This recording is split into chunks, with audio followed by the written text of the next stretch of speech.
to the Future of Mining podcast. I'm your host, John Varson, and today we have with us Sarah Weihmann and Frank Charlier. And where are you guys from? We're at Aachen University, but you're at a special institute, aren't you? Yeah, we're here at the Repository Safety Institute, the chair of Repository Safety, right in the mining building of Aachen. Oh, cool. And that's quite a kind of a different step from traditional mining, but you have a lot of things that are related, which I guess we're going to get into. But maybe you could first tell us about yourselves. Maybe Sarah, you can start. Ladies first, as they say. Thank you. My name is Sarah Weihmann. I'm Dr. Sarah Weihmann. I have a PhD in geology, but I started my career in geosciences. So I started as a geographer and then evolved towards a geotechnologist, doing geophysics and petroleum geology. So actually, this is where I started off getting to know energy topics, and my interest in the subsurface grew with oil and gas. So I was looking at reservoirs. And now that I came here to Aachen, I actually started to explore the mining sector as well and to delve into the repository safety issues. So that means repositories for nuclear waste in specific. Yeah, and Frank? Yeah, I'm a mining engineer here from Aachen University. Studied several years ago here in Aachen, stayed here for my academic career, and now I'm deputy head of the chair of repository safety. And so final disposal is a good combination of geology and engineering topics, so that fits perfectly together for all the challenges we are facing. So there's quite a few mining, mineral processes and those types of institutes here at the university, and it's quite complex. There's quite a lot of them, right? So where does your institute fit in that mix? Yeah, absolutely right. We do have a lot of mining institutes here in the mining building. For example, the AMT, Advanced Mining Technologies, with Professor Clausen. We have the MRE, Mineral Resource Engineering, with Professor Lottermoser, and the AMR, Advanced Mineral Processing Technologies, with Tobias Freds, Professor Freds, who you visited yesterday as well. And we're here at the chair of repository safety. So we do care about mining, but we also care about the geological part of the mining. So our chair of the institute is a professor in geology, and I myself am also a geoscientist, whereas Frank is a mining engineer. So you're combining all those bits in yourselves also. That's kind of cool, really. In our expertise as well, exactly. Yeah, we have approaches from different sides and different views, which we then combine, which I think is a plus to actually, combine these. Yeah. So perhaps you could explain a little bit about what facilities you have here at your institute. So you've got labs, or what do you have? Yeah. So the research I specifically do, and I also guide students in it, is discrete fracture network modeling. So we look at the way how safe the subsurface is for a nuclear waste site. So we study the fractures in a rock or the faults in a rock and the flow of fluids, potentially contaminated fluids, in the subsurface. Yeah, because it really needs to be very stable, doesn't it? Exactly. Yeah. It needs to be stable and safe and tight and no flow properties if possible. Yeah. And we also, just to add on, we do have collaborations with the industry. So BGE and BASE specifically, we have placed a lot of students there for research projects and internships, but we also do master theses with them, and we facilitate the collaboration. So it's very easy to just come to us and speak about it, and we will find a topic of interest from both sides. Great. Yeah, and perhaps I can add another nice project where we work together with companies and another university from Aachen for applied science. And if you like, I can show a short video about that. That would be cool. Yeah. So what we see here is our project that's a multi-platform vehicle for drone-based exploration and robot-controlled applications. You see here now live mapping for a digital twin. we built together with two companies these nice robust vehicle, added a robot, added a lot of monitoring tools, and also added a platform for the use of a drone, also to monitor in the deep underground cavities where we are not able or allowed to go with personnel. Okay, that's cool. And so the drone can take off from it. Oh, that's so cool. Yeah, I like that. Yeah. You see here when our robust vehicle comes to an end and cannot proceed driving into the cavities, and then the drone can take over and monitor the surrounding. Yeah, that's really cool. So that's a perfect segue to my next question, which is basically how are these experiments and research, how are they being transferred or transformed into kind of real world operational situations? So especially this project is a perfect example. So we received some money from authorities, collaborate with, we have 4 partners, and the goal is that the companies develop new business cases with this collaboration, and that's like for startups, perfect match. Are they for startups? Or are they for existing businesses? No, for existing businesses. Yeah, okay. Only the not the large companies, the smaller ones. Yeah, okay. So early stage companies. Exactly. And are you already seeing benefits coming from this research? Are they deriving some benefits from it? The companies profit because they can develop a business case. We pre-profit because we can take results to our lectures, and also our students benefit because we have a lot of bachelor theses, master theses, which given to the students. Students are So it's already being transferred. The research is already being transferred into real world operational improvement. Exactly. That's amazing. What constraints do you have today, and are you planning on developing the technology that you just showed us further, or is that a constraint? Mm-hmm. Yeah, maybe one of the constraints that we should mention is that access to mines is limited. So we would only have a group of maybe 12 people, maybe 13 to take down at one time.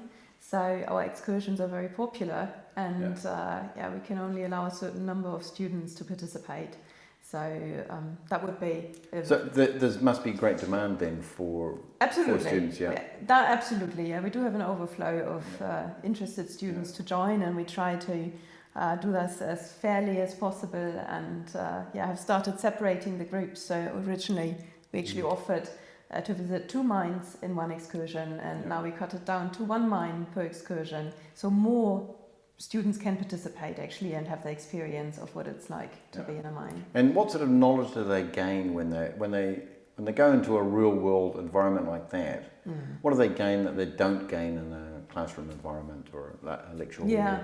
Well, this depends very much on the previous studies they've done, because most of the students have never been subsurface in a mine at like 1,000 meters, maybe 750, 800.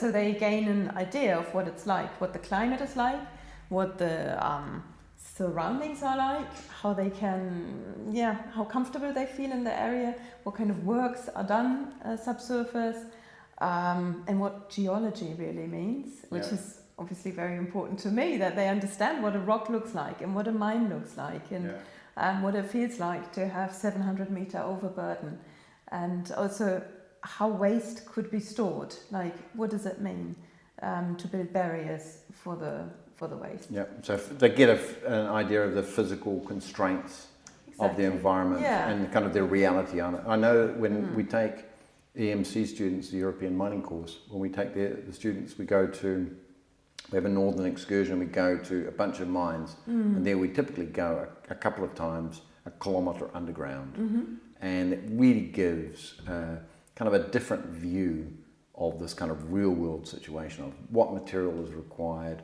what equipment was required, how long it takes just to get from the surface to the face of the activity. And you can't get that in the classroom. Yeah, exactly. So now let's pivot towards this collaboration that the university has with industry. You mentioned it already a little bit, but if a student is thinking about building their career in this industry, how does that best fit with doing this program and linking their study with kind of a future job in the industry?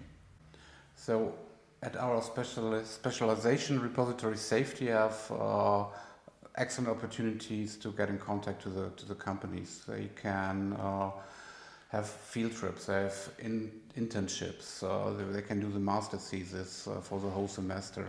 So when they they can plan to at least stay one year at a company, and so students can learn a lot about the company, about the challenges, and also the companies can learn more about the students. And we have excellent job opportunities in the next decades in this field of repository safety. Though they like it, and the companies like it too. We have a good response from the companies that our students in our master course are really highly motivated and good people. Yeah, so I often talk about how education and research projects are the link or the gateway to industry. Do you think that's the same for your institute? Yeah, 100%. I would say 100%. Yeah. It's super important to get these links established early in your degree already, and we get very positive feedback from the companies, which is very important to us, that we send students that represent our degree or that represent the mining culture as well very well. Yeah. And so far it's always been a fruitful and positive collaboration. No, fantastic. That might also lead to jobs. We have not experienced that because our cohort has not been post-master thesis yet. They're still getting there. Yeah, we're still waiting for that feedback, Yeah. how quickly they get into the industry once they finish their degrees.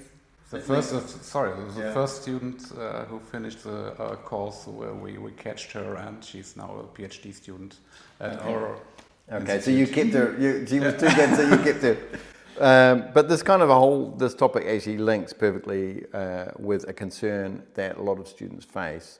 They worry that their thesis or their lab work doesn't or won't have a connection to a kind of a real world situation or an industrial need.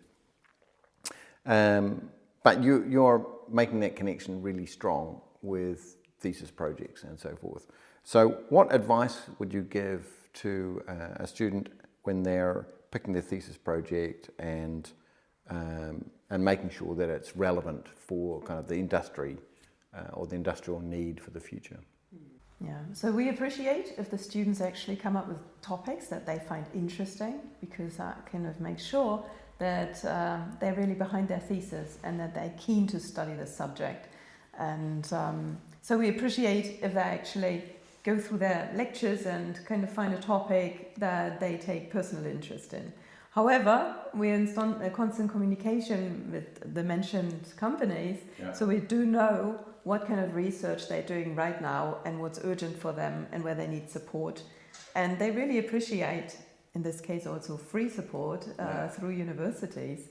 So they can always come to us, the students, and investigate with us what the latest topics are and what is currently in need to be researched, and that's how they can make sure that they do very applied subjects and topics. Yeah, so they look for something that they're passionate about specifically, and then looking for kind of a connection, a direct connection to industry. Yeah, exactly. We think that's paramount for the success of any project. Yeah. So one of the last topics I wanted to discuss was how the traditional perceptions of nuclear energy and by extension, the extraction of radioactive critical raw materials is slowly changing. How is the department shifting the narrative towards nuclear as being necessary, smarter, and more ecologically or environmentally conscious? Maybe I can take that question. So I think the chair of repository safety mainly focuses actually on repositories for nuclear waste. Yeah. So we do deal with how to dispose of waste and how to do that safely for future generations. Yeah. Not so much do we target the life cycle of uranium fuels and energy. So, No, but in my, say- maybe I'm naive about it, but I think that most people's concern about nuclear energy is the waste. Uh-huh. So they always think, okay, the low energy price is great. We've got a nuclear reactor there. They don't think that the nuclear reactor is working. They don't worry about that. But they do worry about all the waste. Uh-huh. Well, So there I think actually the perception and changing the kind of, and enabling the social license to operate of the nuclear power plant is actually about managing the story about waste. Uh-huh. Personally, I've not really experienced it that way. I think most people forget about the waste. They do worry about a nuclear power plant, and they don't want that in their backyard or anywhere near them, and they worry about the radiation during the energy process, but they do forget about the waste that's accumulated in the end. Yeah. And I think that is in my point of view, the most important part, because that differentiates a sustainable energy from a non-sustainable energy. Yeah. If you don't know what to do with the toxic waste in the end, so how do we tell the public about that? How do we inform them that there's all this work going on and a lot of science going on to make sure that that waste becomes safe for, not only for generations but for thousands of years or millions of years? Yeah. So, for example, the base has created an exhibition that they have presented in several main spots in Germany. So, for example, in the main train station in Berlin. We've also had that exhibition right here in front of our institute. So it's a large 10 by 10 meter exhibition, bright yellow with lots of material that you can look at, and little games that you can play on things screens. You can get your hands on like this. Exactly, yes. And that's how we try to involve the students, but also the public in the topic of waste management, nuclear waste management. Yeah, perhaps I think people, when you talk about nuclear waste, the people who are against a repository came into the game when the authorities announced the regions, which region or which host rock is good, and which region is a potential site to host a repository. Until this announcement, I think 99% of the population do not care about the waste. They care about the nuclear power plant, and the waste comes in the game later. What's your message for students who care about the climate, sustainability, and or innovation, who might be considering this branch of work for their career? Yeah, so I think if you care about sustainability and innovation, this is the career for you, because no matter how you feel about nuclear power, if you're in favor or against it, it's the sad truth that there is a huge amount of nuclear toxic waste generated through nuclear power, and this needs to be dealt with. And especially in Germany, we're at a stage where there will be no further nuclear waste produced. So we do need to think about and find a suitable space to store this waste or to deal with this space. Yeah. And it's going to be jobs for the long term, right? Exactly. This is your chance to get involved and to make a difference and to do something for the climate. Yeah, good. Another critical aspect about the nuclear industry, just like the mining industry, is the social license to operate. This not in my backyard philosophy that we talked about before when Frank was mentioning it. Perhaps you could give us some insights into how the research that you guys are conducting and your program, and how it will enable transparency, community trust, and help gain this social license to operate. Yeah, I think our whole community is thinking about transporting our results of our research and our goals to the people.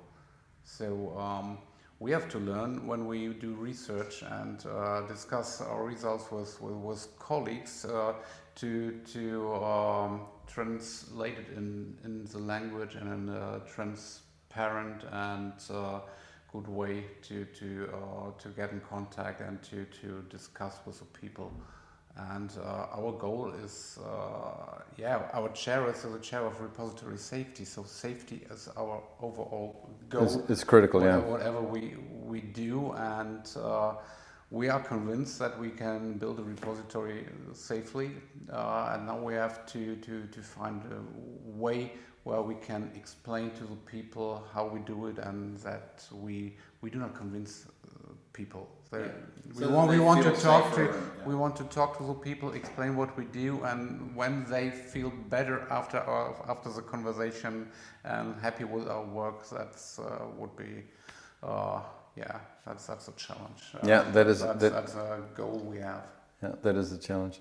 So normally I ask my guest what they think is the future of mining, but perhaps a better question is, what do you think about the future of, I don't want to say nuclear waste all the time, but securing the energy consumption of the past into the future? Good question. I think every country will decide individually about their energy mix. So in Germany we decided to phase out of nuclear power. We phased out of burning coal. So we want renewables, but we see also that our neighbors have different approaches. So in France we have 60% of nuclear power. US, China, other countries deal with nuclear power and will still build new power plants. So for Germany, we have a lot to do because we have already a lot of waste, but we also have a look at our colleagues in the other countries. They need to build the repositories too, and they need to handle the new generations of waste, because the scientists think about new reactor concepts too. So we are always open-minded to look at the world, what's going on. So a good career path for students, if they're thinking about an area to study in, they can get a good career for the future in this field, right? Yeah, I do think it's a bright future, because the mining part is yet to come in repository safety. Yeah. First, we've been dealing with the site selection process, and we're still at it, and that is all encompassed in phase 1 of the process, and phase 2 and 3 will actually be the parts where mining comes into play, where there will be site investigations and then obviously also site building.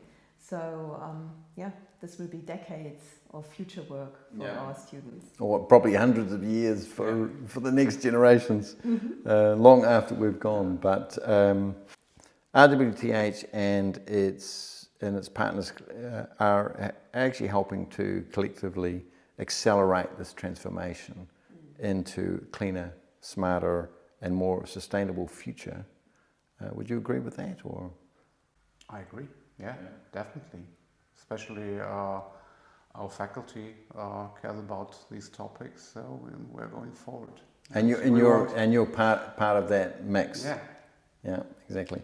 So thank you, Sarah and Frank, for sharing your insights, and I really appreciate the time that you've given us, and I enjoyed our conversation. And I hope our audience has also enjoyed this conversation. If you're looking for more of this type of discussion, please give us a like, and don't forget to hit subscribe. And thank you once again for all you've done, and until next time. Thank bye. you. See you.